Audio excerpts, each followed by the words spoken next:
At exactly 7:14 a.m., Linda, president of the Street Palm H.O.A. and self-appointed guardian of aesthetic purity, froze mid-morning power walk. There it was, a red door. But not the approved cranberry conformity number 6, or even the backup respectful raspberry number 2. No, Dave, creative interpretation of the rules Thompson, had dared to paint his front door rebel red.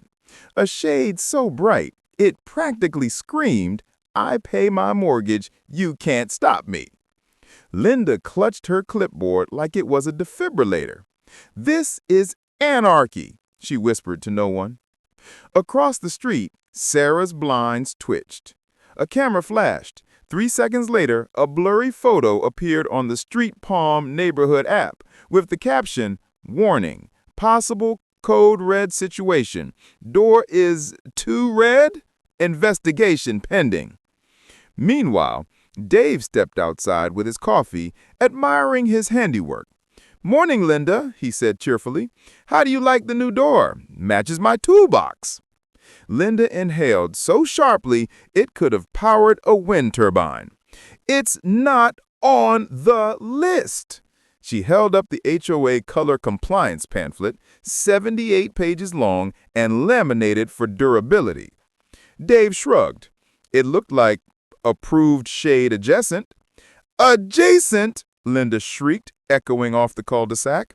A neighbor watering her lawn dropped her hose. By 7:23 a.m., Linda had called an emergency special session of critical importance, which was HOA speak for, "I need to yell at people immediately." At 7:41, the folding chairs in Linda's garage, official meeting headquarters, were filled. Sarah arrived first, armed with a stack of blurry photos. "I zoomed in," she said proudly, "but it just got blurrier." The treasurer walked in next, carrying donuts. "Is this about the trash can that was out for 12 extra minutes?" "No," Linda said darkly. "Worse." Everyone gasped. Dave strolled in last, looking as relaxed as a man with zero intention of following a single HOA rule. Linda slammed her clipboard on the table. "We are here because a certain resident has decided that the rules are optional." She looked directly at Dave. Dave looked directly at the donut box. "Dave," Linda continued, "you painted your door a color not authorized by the HOA. "Technically," Dave said, reaching for a donut, "I found the shade in the rules. It's right here." He held up a page showing cranberry conformity, number 6, but the page had mysteriously been smudged with something, turning the swatch a suspiciously familiar shade of red. "That's jam," Linda shouted. "It's interpretation," Dave corrected. Chaos erupted. The treasurer dropped the donut. Sarah whispered, "This is worse than the lawn gnome incident." Someone fainted into a recycling bin. Linda regained control by tapping her clipboard aggressively. "We vote. Effective immediately, Dave must repaint his door to an approved hue." Dave grinned. "I vote no." Linda glared. "Dave, you don't get to vote on your own violations." "Says who?" He flipped to page 47 of the HOA bylaws. Section 12B states, "Any resident accused of a violation may vote on said violation if they bring snacks." He held up the donut box. "I brought snacks." The treasurer nodded reluctantly. "It's technically true." Everyone turned to Linda. Her eye twitched. Her clipboard quivered. "Fine. Then we'll reconvene tomorrow for a door color compliance review and reassessment committee session." Dave saluted, looking forward to it. As neighbors filtered out, whispering furiously, Sarah posted to the app again. "Update. Meeting inconclusive. Door remains aggressively red. Community morale uncertain." Dave stood proudly in front of his front door as the sun hit it just right, making it glow like a beacon of rebellion. By sunrise the next morning, Linda had already walked past Dave's house 3 times, each lap faster than the last.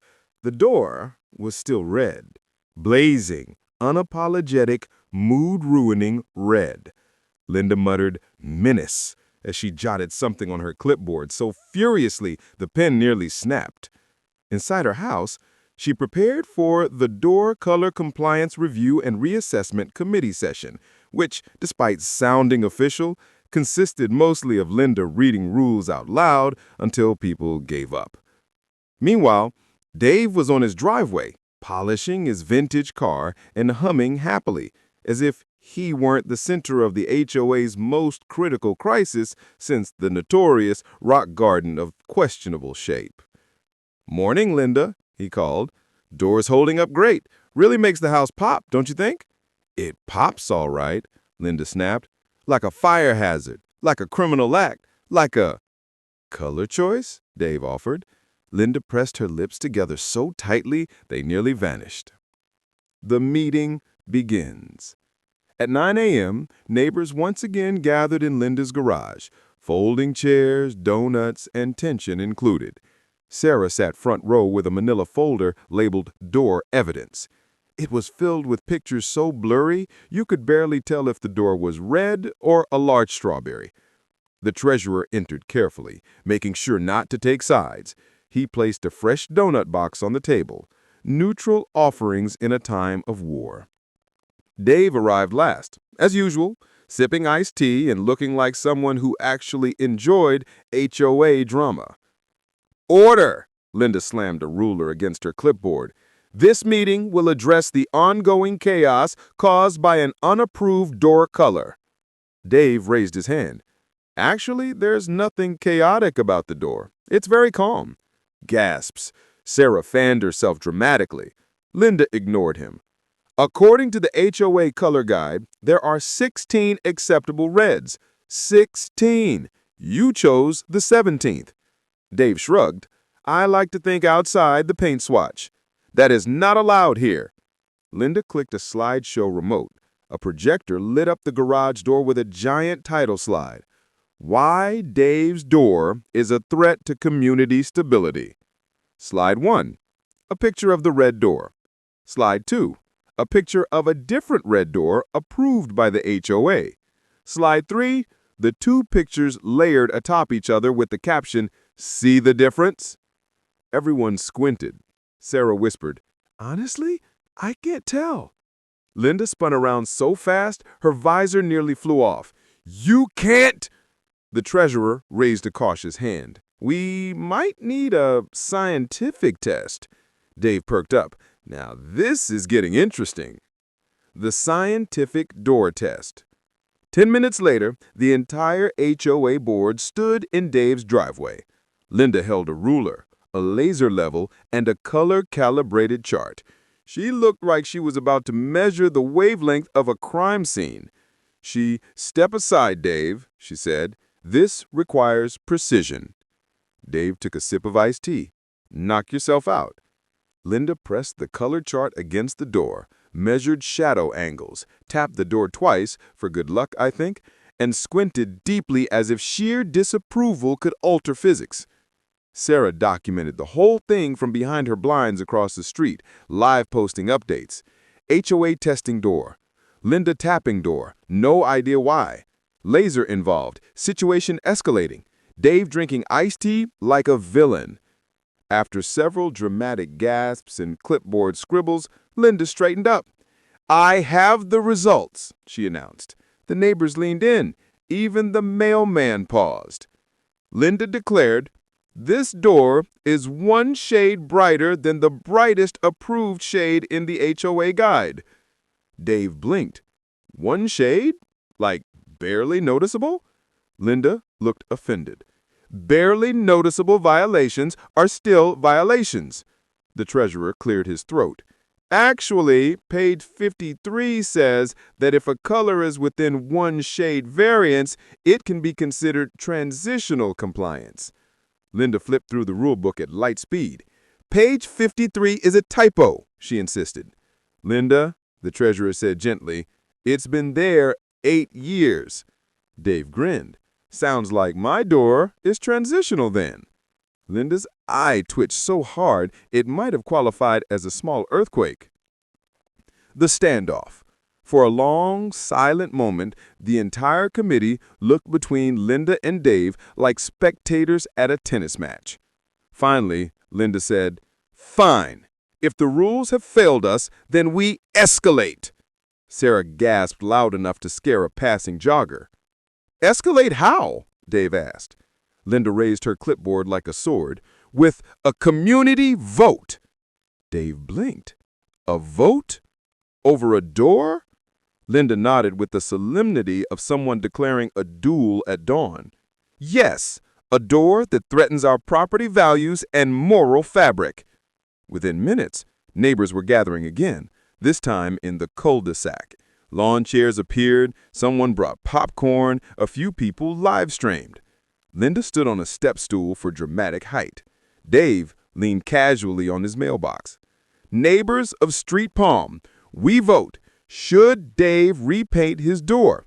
A few people cheered, a few booed. One person asked if this meant the potluck was canceled. But before the vote could begin, a sudden gust of wind blew Linda's paperwork pages into the air like rule-based confetti. The papers scattered everywhere. People laughed. Sarah tried to photograph the chaos, but only captured her own thumb. Dave sipped his iced tea and said, "Looks like the universe has spoken." Linda stood frozen, watching her paperwork float away like shattered dreams. The outcome. After 10 chaotic minutes of chasing papers, the vote was postponed due to environmental disruption. Dave kept his door. Linda declared a temporary ceasefire pending further review. Sarah posted on the neighborhood app. Event recap. Wind intervened. Door remains illegal but tolerated. Linda furious. Dave smug. Atmosphere tense but vibrant. And as dusk fell on Street Palm, Dave stood on his porch admiring his glowing red door. Linda walked past one last time and hissed, "This isn't over." Dave smiled. "It never is." By the time the sun rose over Street Palm the next morning, the neighborhood group chat had already produced 14 memes about the flying rulebook, one conspiracy theory about whether Dave controlled the wind, and a poll titled, "Should Linda Chill?" which 82% voted yes, 14% voted please, and 4% voted what's happening. Inside her house, Linda fumed. She reorganized her rule binders 3 times. She sharpened her pencils down to nubs. She wrote a 3-page speech titled, "Why We Must Remain Vigilant Against Chaos, a Door Crisis Retrospective." She was ready, but Street Palm wasn't. The special meeting of doom. A neighborhood-wide emergency HOA resolution meeting was called at 5 p.m., although no one could agree on who actually called it. When Linda marched into her garage headquarters, clipboard in hand, she found something unsettling. People were already seated, lots of people, and they looked organized. Dave was in the front row, leaning back with the kind of relaxed confidence only a man with a victorious red door could possess. The treasurer cleared his throat. "Linda, before we begin your presentation, the board has a few items to address." Linda blinked. "Items? My meeting has items?" Sarah raised a hand. "This is actually item 1. She handed Linda a printed report. "Community Wellness and Hospitality Review." She skimmed it, her face tightening. "This is not a real thing." "Oh, it is," Dave said, sipping iced tea. "We formed it this morning. Rapid Response Task Force." "Task Force? Task Force?" she sputtered. "Item 1, the treasurer continued, concerns the board's handling of the red door situation." Murmurs, nods. One person booed softly. Linda stiffened. "I handled it with professionalism." Sarah raised a blurry photo that looked like a red blob. "You chased the mailman because his uniform matched the door too closely." "He was cooperating with Dave's color scheme," she snapped. The room erupted. "Linda," the treasurer said gently, The community feels the situation was mishandled. Dave leaned in. I personally feel extremely mishandled. Someone in the back yelled, "Just say harassed." Linda gasped. I refuse to sit here while item 2, the treasurer pressed on, is a vote of confidence in your continued leadership. Gasps again. Someone dropped a donut, a dramatic one. The vote. Ballots were passed out. Votes were cast. Sarah stood up to count them, though her hands shook with excitement, and every few seconds she whispered, "This is bigger than the gnome scandal." Finally, she read aloud. Votes to keep Linda as HOA president? 3. One was hers, one was her cat's, and one was unclear. Votes to remove Linda as HOA president? 47. A gasp echoed across the room so loudly that 3 people thought something exploded. Linda gripped her clipboard as if it were a life raft. You can't remove me. I am the rules. Dave smirked. Rules say otherwise. Page 12B, Transitional Leadership Clause. Linda's face froze like a malfunctioning robot. And item 3, the treasurer continued, is restitution. Linda blinked fast. What? Sarah read dramatically. Due to excessive, repeated, and unnecessary complaints, inspections, emergency meetings, and clipboard-related intimidation, Linda is to pay Dave $312. Why $312? Dave asked. That's how many times you mentioned his door in the group chat, the treasurer explained. Dave nodded. Seems reasonable. Linda sputtered. You have no... Dave held up the bylaws. Page 60. Residents may seek compensation for harassment if the HOA leadership exceeds reasonable enforcement. Linda grabbed the book. Page 60 is upside. She turned it. Her face fell. The rule was real. For the first time in HOA history, Linda had no words. The community gathered outside as Linda, stiff as a dried-out hedge, handed Dave an envelope with $312 inside. Dave held it up like a trophy. Thank you, Linda. I'm thinking of buying patio lights with it. Linda inhaled sharply, as if the words physically wounded her. And, Dave added, maybe a welcome mat that says, Rebel lives here. Linda choked. The neighbors applauded. Someone popped confetti. Sarah took blurry victory photos. The treasurer approached Linda gently. You're still welcome to attend meetings as a regular resident. Linda closed her eyes. I need to sit down. Dave cheerfully wheeled over a lawn chair. This one's red. Careful. Linda let out a sound that can only be described as a strangled shriek. Thanks for stopping by. Make sure you hit that sub, like, and share buttons and help spread the word about our channel.